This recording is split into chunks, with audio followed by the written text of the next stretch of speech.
Take that edge out. Look.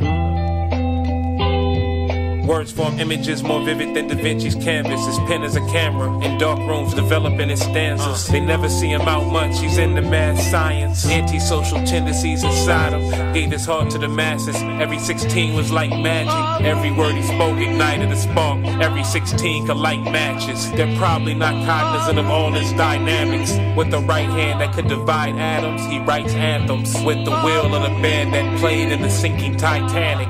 He makes the alphabet his bitch when the mic's near. He's gifted to the point that he should wear a white beard. He's so far ahead of his peers by light years. Just like they baptize his notebooks in Christ's tears. He once told me he ain't mad at LeBron, Earth is boring. He gon' take his talents to Mars. He would never dumb his music down to climb up the charts. If an eagle has wings to fly, why would it walk? So his motivation was far from economics. Etching phonics was his catharsis. Gave him the kind of buzz that you get from gin and tonic. He embellished at times, but by and large he was honest. The symmetry inside all the bars gave him solace. And anybody that heard his 16s gave him propers. Monster, he should be climbing up the Empire State swatting copters. And holding a white lady in his palm as she hollers. Somewhere in a distant galaxy is his equal. But far as Earth goes, he ain't seen him. The world will probably never hear his classics cause they'll never conform. And he got a 9 to 5 so he rarely performs. He made music that you listen to after the club or in the gym getting your cardiovascular up. The type of music that is played when a hero's victorious. Blood on his shirt, holding his enemy's head, glorious. On tracks he was arrogant but humble in person. He deflected all praise though he felt he deserved it. He was far from a hipster, his approach was more nostalgia. He laughed at the concept of swag than current fashion. Never saw his plight as hopeless, always kept his flow crisp. Though some would say rap was no country for old men. Nurtured his craft, treated rap like his firstborn. Most of their best efforts couldn't match his worst poems. You could be the best and still get hung.